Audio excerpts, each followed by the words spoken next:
پراسرار چاند۔ جی ہاں، چاند بچپن سے ہی ہمارے لیے ایک دلچسپ موضوع رہا ہے۔ ہم سب نے اپنے اپنے بچپن میں چاند سے متعلق بہت سے قصے کہانیاں سنی ہیں کہ چاند پر گڑیا رہتی ہے جو چرخہ کاٹتی ہے وغیرہ وغیرہ، لیکن چاند کی اصل حقیقت کیا ہے ہم نہیں جانتے۔ ہم یہ بچپن سے پڑھتے اور سنتے آئے ہیں کہ چاند پر کوئی ایٹماسفیئر نہیں ہے، چاند پر پانی بھی نہیں ہے اور وہاں پر کوئی گریوٹی بھی نہیں۔ جولائی 1969 میں اپولو 11 چاند پر گیا۔ اس میں نیل آرمسٹرانگ اور ان کی ٹیم موجود تھی۔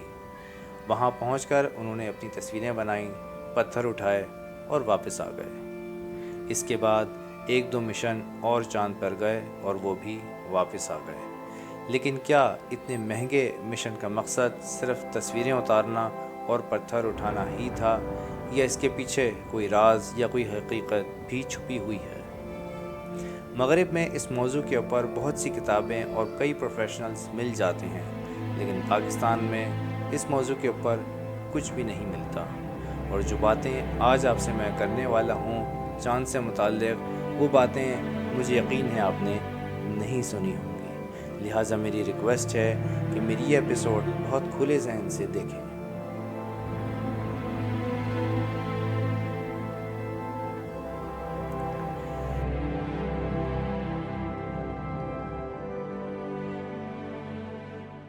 یہ بات ہم سب جانتے ہیں کہ انسان کا چاند پر جانے کا مقصد وہاں پر کالونی بنانا تھا۔ ایک اسپیس جنگ جاری تھی جس میں امریکہ اور رشیا آمنے سامنے تھے۔ 1965 میں امریکہ نے چاند پر ایک مصنوعی سیارہ بھیجا۔ اس کا مقصد چاند کی زمین کی تصویریں لینا تھیں اور وہ جگہ سلیکٹ کرنی تھی جہاں پر آگے جا کر انسان نے لینڈ ہونا تھا۔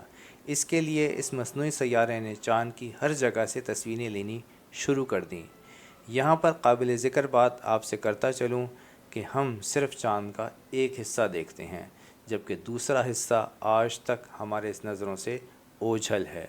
اسی لیے اس کو ڈارک سائڈ آف دا مون یا بیک سائڈ آف دا مون کہا جاتا ہے، اور سائنسدانوں کے لیے یہ بات بہت دلچسپ ہے کہ پورے نظام شمسی میں جتنے بھی چاند ہیں وہ سب کے سب اپنے مدار میں پوری طرح گھوم رہے ہیں، لیکن چاند کا صرف ایک حصہ ہے جو ہمارے سامنے ہے، جبکہ باقی کا دوسرا حصہ ہماری نگاہوں سے اوجھل ہے۔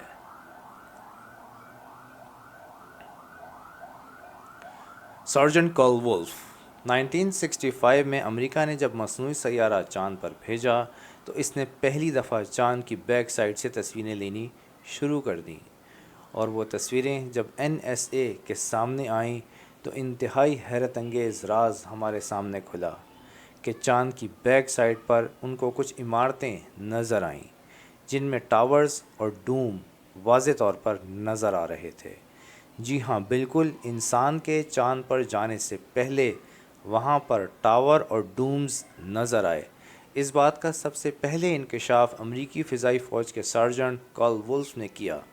Karl Wolf spy satellite photography اور U-2 پلینز میں جو کیمرے نصب ہوتے ہیں ان کی مرمت کا کام کرتے تھے۔ 1965 میں کارل وولف کے باس ان کے پاس آتے ہیں اور کہتے ہیں کہ NSA فوٹوگرافی ڈپارٹمنٹ کے ایکوپمنٹ میں کوئی مسئلہ آ رہا ہے، وہ وہاں جا کر دیکھیں۔ یاد رہے ان کے پاس ٹاپ سیکیورٹی کلیئرنس ہوتی ہے، لیکن اس کے باوجود سیکیورٹی کلیئرنس ہونے میں مزید 3 مہینے لگ جاتے ہیں۔ کارل وولف جب NSA کے فوٹوگرافی ڈپارٹمنٹ میں جاتے ہیں جو خاص طور سے چاند کی تصویریں لینے اور ان کو ڈیولپ کر رہا ہوتا ہے، NSA بیس پر جب یہ جاتے ہیں تو ان سے لو سیکیورٹی بیج لے لیا جاتا ہے اور ہائی سیکیورٹی بیج دے دیا جاتا ہے۔ اس کے بعد جب یہ بیس میں داخل ہوتے ہیں تو کیا دیکھتے ہیں کہ وہاں پر بہت سارے غیر ملکی سادہ لباس میں ان کو نظر آتے ہیں، اور یہ دل میں سوچتے ہیں کہ انتہائی خفیہ امریکی فوجی بیس پر یہ غیر ملکی لوگ کیا کر رہے ہیں۔ ان میں سے کوئی بھی ایک دوسرے سے بات نہیں کر رہا ہوتا، وہ سارے لوگ سنجیدہ نظر آتے ہیں۔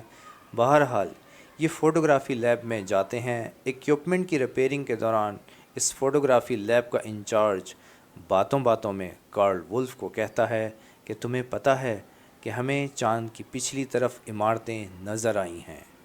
جن کی ہم نے تصویریں بھی لی ہیں، اور وہ ان تصویروں کو کارل وولف سے شیئر کرتا ہے، جس میں ٹاور اور ڈومز نظر آ رہے ہوتے ہیں۔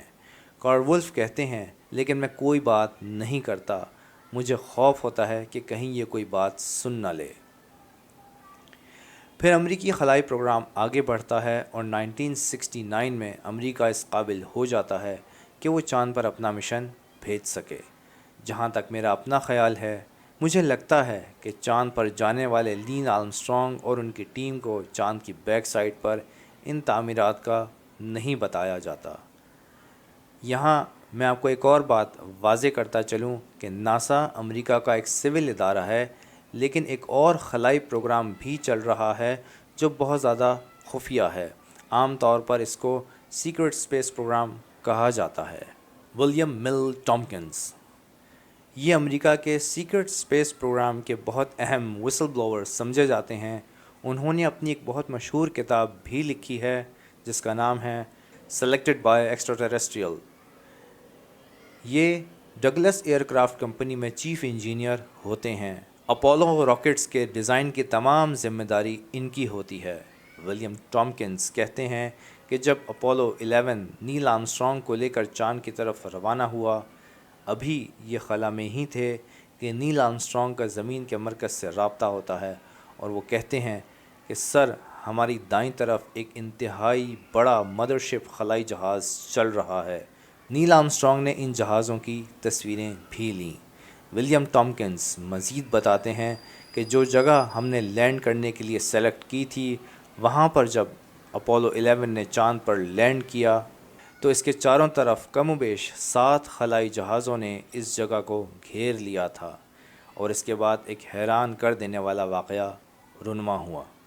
ان خلائی جہازوں میں سے ایک مگرمچھ نما انسان ظاہر ہوا، جس کے اندر یہ صلاحیت تھی کہ وہ انسان کا روپ دھار سکے، اور اس نے ٹیلی پیتھی کے ذریعے نیل آرمسٹرانگ سے کہا کہ آپ یہاں تصویریں بناؤ، پتھر اٹھاؤ اور جاؤ۔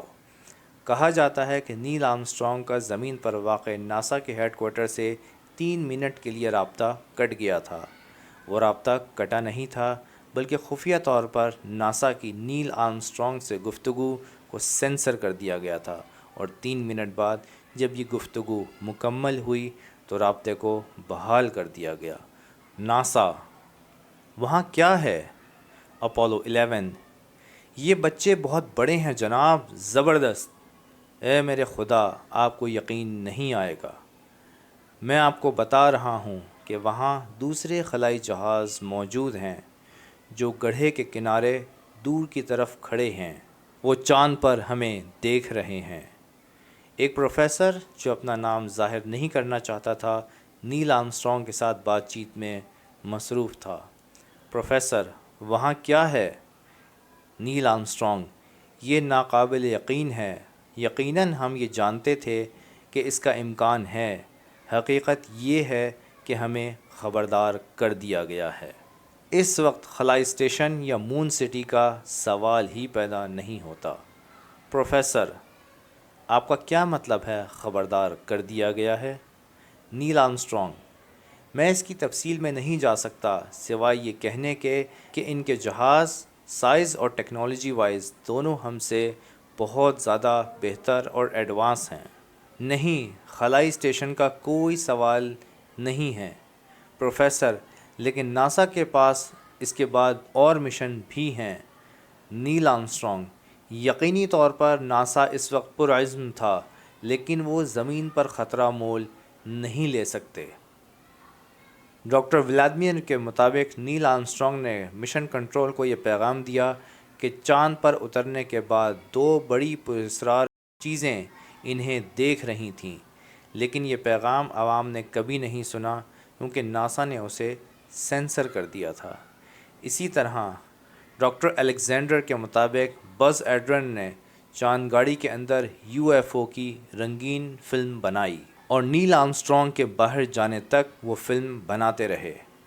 نیل آرمسٹرانگ نے اس بات کی تصدیق کی کہ یہ واقعہ سچ ہے، لیکن اس نے مزید تفصیل میں جانے سے انکار کر دیا۔ جب امریکنز کو اس بات کا اندازہ ہوا کہ وہ ان سے جنگ نہیں کر سکتے، اس بات کی بنیاد پر امریکہ کا چاند پر جا کر بیسز بنانے کا منصوبہ وقتی طور پر بند ہو گیا۔ اپولو 11 کی پریس کانفرنس میں تینوں ایسٹروناٹ کی باڈی لینگویج اور فیس ایکسپریشن دیکھنے سے اس بات کا اندازہ ہوتا ہے کہ وہ کس طرح کی سچویشن فیس کر رہے تھے۔ ایک تو یہ کہ ان کا ڈائریکٹ ایلین سے کانٹیکٹ ہوا تھا جس کا ان کو بتایا نہیں گیا تھا۔ دوسرا یہ کہ ان کی ٹیکنالوجی اور ان کے جہاز دیکھ کر تینوں ایسٹروناٹ کو یہ اندازہ ہو گیا تھا کہ یہ ہم سے بہت زیادہ ایڈوانس اور پاورفل ریس ہے، اور زمین پر آنے کے بعد امریکی حکومت نے اس کے اوپر بات کرنے سے ان کو سختی سے منع کر دیا تھا۔ تبھی اس ویڈیو میں آپ کو ان کی باڈی لینگویج بہت زیادہ نروس نظر آتی ہے۔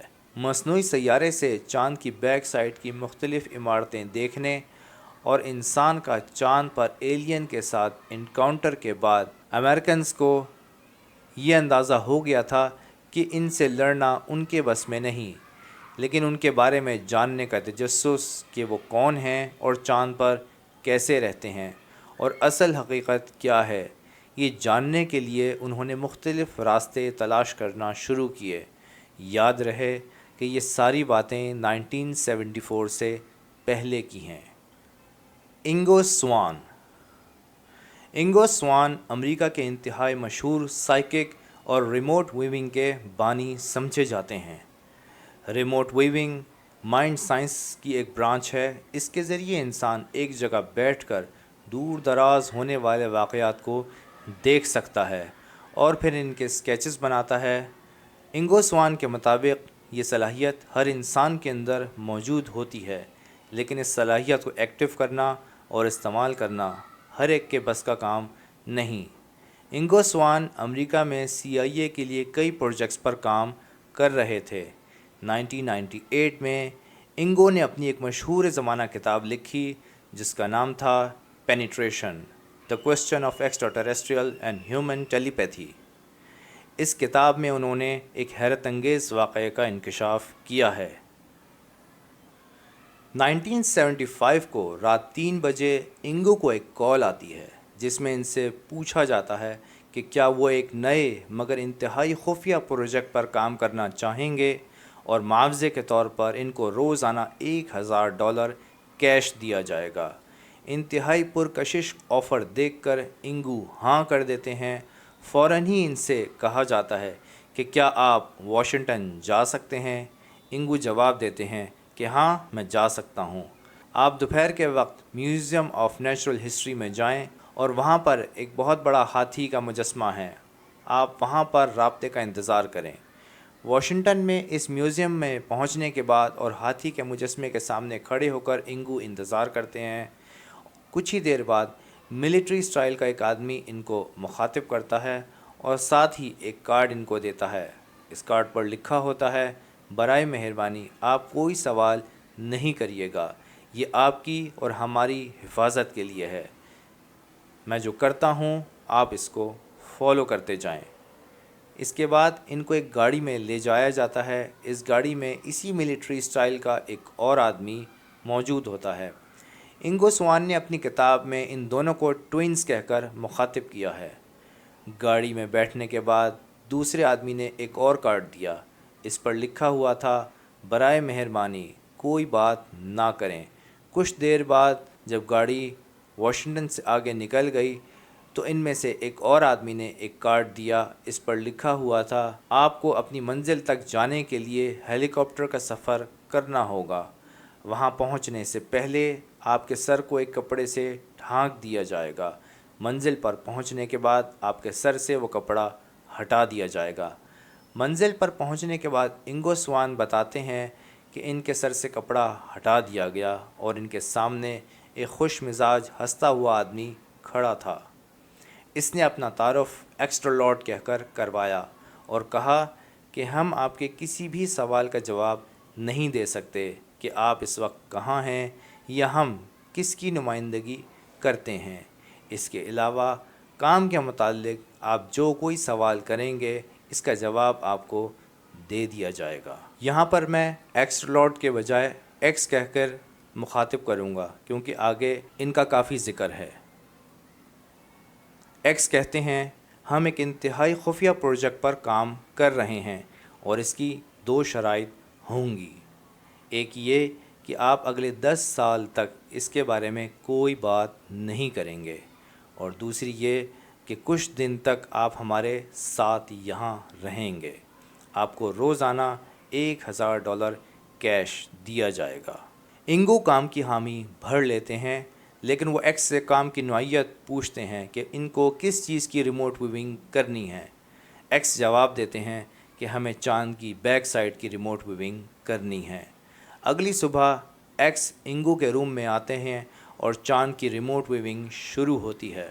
ایکس نے چاند کے مختلف علاقوں کے 10 کوآرڈینیٹس سلیکٹ کیے ہوتے ہیں جن کی ریموٹ ویونگ کرنا ہوتی ہے۔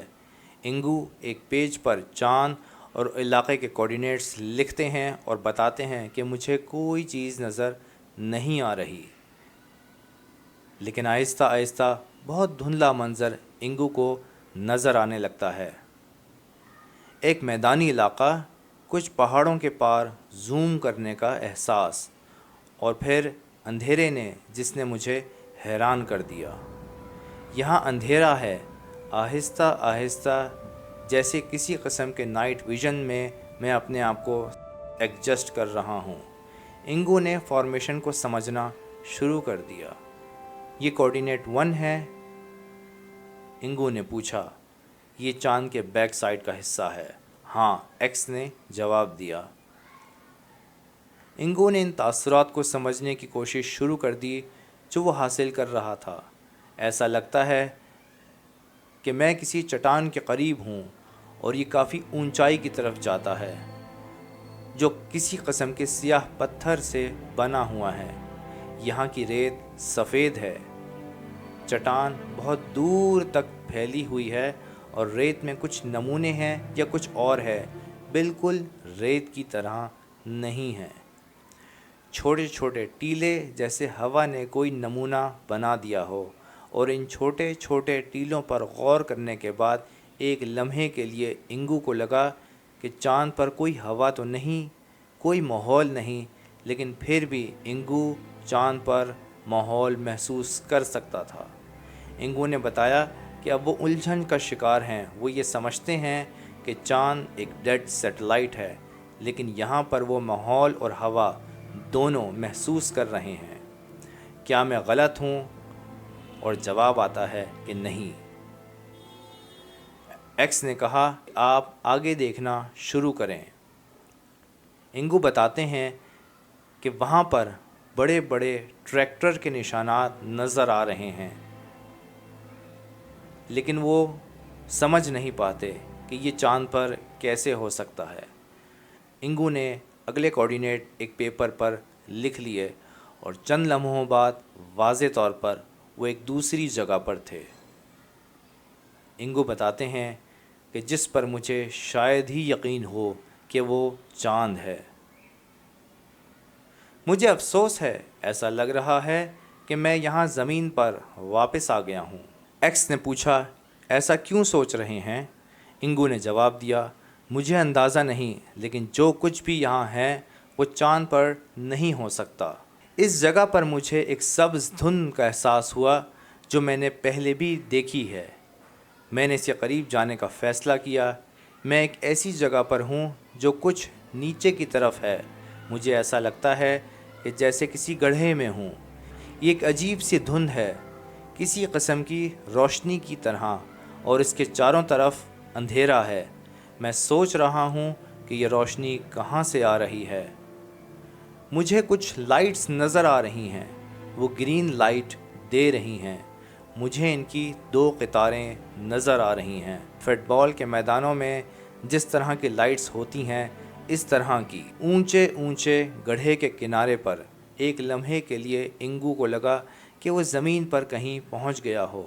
ایکس نے پوچھا آپ کو یقین ہے کہ آپ کو لائٹس نظر آ رہی ہیں؟ اصلی لائٹس؟ ہاں، میں روشنی دیکھ رہا ہوں، لیکن وہ چاند پر کیسے ہو سکتی ہیں؟ کیا رشینز نے مون پر کوئی بیس بنا لیا ہے یا کچھ اور ہے؟ کچھ دیر بعد انگو نے کہا مجھے کوآرڈینیٹس دوبارہ دیں، میں دوبارہ دیکھنا چاہتا ہوں۔ اب انگو نے ہمت سے دیکھنا شروع کیا۔ روشنی کسی طرح پھیلی ہوئی لگتی ہے، جیسے کہ بہت دھند ہے۔ نہیں، یہ دھول ہے جو ہوا میں تیر رہی ہے۔ لیکن پھر میں رک گیا۔ چاند پر ہوا تو نہیں ہے۔ میں کچھ شور محسوس کر رہا ہوں۔ اب میں لائٹ ٹاور کے کافی قریب آ گیا ہوں اور اس کو بہتر انداز میں دیکھ سکتا ہوں۔ ایسا لگتا ہے کہ یہ پینسل کی طرح بہت زیادہ پتلی اور تنگ پٹیوں سے بنی ہوئی ہے۔ روشنی کے مینار کتنے اونچے ہیں؟ ایکس نے پوچھا۔ بہت اونچے۔ مجھے کچھ ایسا تلاش کرنا ہے جس کے ذریعے میں ان کا موازنہ کر سکوں۔ ہر جگہ زمین پر ٹریکٹر کے نشانات ہیں۔ مجھے لگتا ہے کہ یہ تقریباً 1 فٹ چوڑے ہیں۔ انگو پھر رک گیا اور کوآرڈینیٹس کی طرف دیکھنے لگا۔ مجھے لگتا ہے کہ مجھے گڑھے کے کنارے کی ایک جھلک ملی ہے۔ اس پر ایک بہت بڑا مینار ہے جو بہت اونچا ہے۔ کتنا اونچا؟ اگر میں اس کا موازنہ کروں کسی بلڈنگ سے تو شاید اقوام متحدہ کے سیکریٹریٹ کی عمارت جتنا اونچا ٹاور ہو سکتا ہے۔ ہر سیٹ چاند کی مخصوص مقامات کی نشاندہی کرتا ہے۔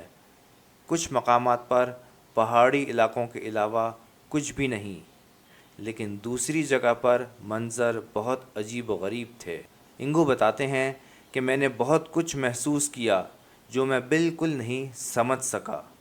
انگو بتاتے ہیں کہ مجھے چاند پر مینار، مشینری، مختلف رنگوں کی لائٹس اور عجیب و غریب عمارتیں نظر آئیں۔ ایسے پل ملے جن کے کام کا میں اندازہ نہیں لگا سکا۔ وہاں مختلف سائزز کے بڑے بڑے گنبد جن میں کھڑکیاں بنی ہوئی تھیں، یہ گڑھوں کے اطراف میں نظر آئیں، غاروں کے اندر اور کہیں کہیں غاروں کے باہر۔ ایئرپورٹس کے ہینگر کی طرح چیزیں نظر آئیں۔ مجھے سائز کا اندازہ لگانے میں دشواری ہو رہی تھی، لیکن کچھ چیزیں بہت بڑی تھیں۔ لمبی ٹیوب جیسی چیزیں، مشینری، ٹریکٹر نما چیزیں جو پہاڑوں کے اوپر اور نیچے جا رہی تھیں، سیدھی سڑکیں جو کچھ میل تک پھیلی ہوئی تھیں۔ مجھے پتھروں کے مینار نظر آئے جن کا کوئی واضح کام میں نہیں سمجھ سکا۔ گنبدوں کے اوپر بڑے بڑے پلیٹ فارم، کراس جیسی بڑی بڑی عمارتیں نظر آئیں۔ گڑھوں کی دیواروں اور فرش میں سوراخ کیے جانے کے نشانات نظر آئے۔ گڑھوں پر جال تھے، مکانات جن میں ظاہر ہے کوئی نہ کوئی رہتا تھا، لیکن میں دیکھ نہیں سکا سوائے ایک منظر کے۔ میں نے کسی قسم کے لوگوں کو کوئی ایسی چیز پر کام کرتے ہوئے دیکھا جس کا مجھے اندازہ نہیں ہو پا رہا تھا۔ جگہ پر اندھیرا تھا اور ہوا میں ایک باریک دھول بھری ہوئی تھی۔ وہاں کسی قسم کی روشنی تھی، جیسے کہ سبز دھند یا سبز دھول۔ ان کے بارے میں ایک بات یہ تھی کہ یا تو وہ انسان لگ رہے تھے یا بالکل انسانوں کی طرح نظر آتے تھے، لیکن وہ سب کے سب مرد تھے، جیسے کہ میں ان کو بہت اچھی طرح سے دیکھ سکتا تھا، لیکن وہ سب کے سب برہنہ تھے۔ مجھے بالکل اندازہ نہیں ہو رہا تھا کہ ایسا کیوں لگ رہا ہے کہ جیسے وہ کسی پہاڑی یا چٹان میں کھدائی کر رہے ہوں۔ ان کے پاس ایک اچھا ماحول بنانے کا کوئی طریقہ ہونا چاہیے، گرم اور ہوا کے ساتھ، لیکن وہ برہنہ کیوں گھوم رہے ہیں؟ اس خود ساختہ سوال کا کوئی جواب سامنے نہیں آیا۔ اپنی نفسیاتی حالت میں ہونے کی وجہ سے میں نے محسوس کیا کہ ان میں سے کچھ مردوں نے آپس میں زور زور سے بات کرنا شروع کر دی، اور ان میں سے 2 نے میری طرف اشارہ کیا۔ مجھے فوراً ایسا لگا جیسے مجھے بھاگنا ہے اور چھپنا ہے، لیکن اس کے بعد میں نے اس مخصوص تصویر کو کھو دیا۔ مجھے لگتا ہے کہ انہوں نے مجھے دیکھ لیا ہے، انگو نے ایکس سے کہا۔ ایکس نے پرسکون لہجے میں کہا، پلیز یہاں سے جلدی نکل آؤ۔ انگو نے کہا، تم یہ بات جانتے تھے کہ ان کے پاس ہائی سائیکک ایبلٹی ہے اور تم نے مجھے بتایا نہیں؟ ایکس نے کوئی جواب نہیں دیا۔ اس کے بعد ان کی مون ریموٹ ویونگ ختم ہو گئی۔ ایکس نے انگو کو کسی بات کا کوئی جواب نہیں دیا اور انگو کو بحفاظت اپنے گھر پہنچا دیا گیا۔ انگو کے مطابق ایکس کو ساری باتوں کا علم تھا، لیکن وہ کسی تھرڈ پارٹی کے ذریعے اپنی معلومات کو ڈبل چیک کرنا چاہتا تھا اور اس کی بنا پر انگو کی خدمات لی گئیں۔ یہاں پر میں آپ کو لاہور کے مشہور بزرگ سید سرفراز احمد شاہ کا ایک قول شیئر کرنا چاہوں گا۔ ابھی چونکہ ہمارا علم محدود ہے اور ہماری نگاہ ایک حد سے آگے دیکھ نہیں پا رہی، اس کا مطلب یہ نہیں کہ یہ چیزیں موجود نہیں ہیں۔ وہ موجود ہیں، صرف ان کو نہ جاننے کی سطح سے جاننے کی سطح تک، اور اس کے لیے ہمیں آگے بڑھنا پڑے گا۔ وہ چیزیں نہیں آئیں گی، ہمیں اپنے علم کو بڑھانا پڑے گا۔ وہ چیزیں جن کو آج ہم نہیں جانتے، جاننے لگیں۔ میرا یہ ایپیسوڈ کرنے کا مقصد صرف یہ کہ اتنی بڑی کائنات جس کا ابھی تک سائنس کو یہ بھی نہیں پتہ چل سکا کہ اس میں کتنے سورج، کتنے چاند، کتنے سیارے اور کتنی کہکشائیں ہیں، اور اتنی عظیم کائنات کا ایک چھوٹا سا حصہ زمین آباد ہے، باقی کیا ساری کائنات ویران ہے؟ شعوری طور پر ایسا ناممکن لگتا ہے، اور جو 3 واقعات میں نے آپ سے شیئر کیے ہیں یہ ان کے مشاہدات ہیں۔ بتانا صرف یہ ہے کہ اللہ نے اتنی عظیم کائنات بنائی ہے جس میں صرف ہم ہی نہیں اور بھی آبادیاں موجود ہیں۔ چاند پر پہنچنے کے بعد نیل آرمسٹرانگ اور بز ایڈرن نے جن ایلین سے رابطہ ہوا اور انہوں نے انسانوں کو چاند پر آنے سے روکا، یا انگو سوان نے ریموٹ ویونگ کے ذریعے چاند کی بیک سائڈ کا جو مشاہدہ کیا اور جن لوگوں کو دیکھا، وہ تہذیب کون سی ہے؟ اگر آپ اس بارے میں جاننا چاہتے ہیں تو میری اگلی قسط ان ایلینز کے اوپر ہوگی جو چاند کی بیک سائڈ پر آباد ہیں اور جس کا مشاہدہ نیل آرمسٹرانگ اور انگو سوان نے کیا۔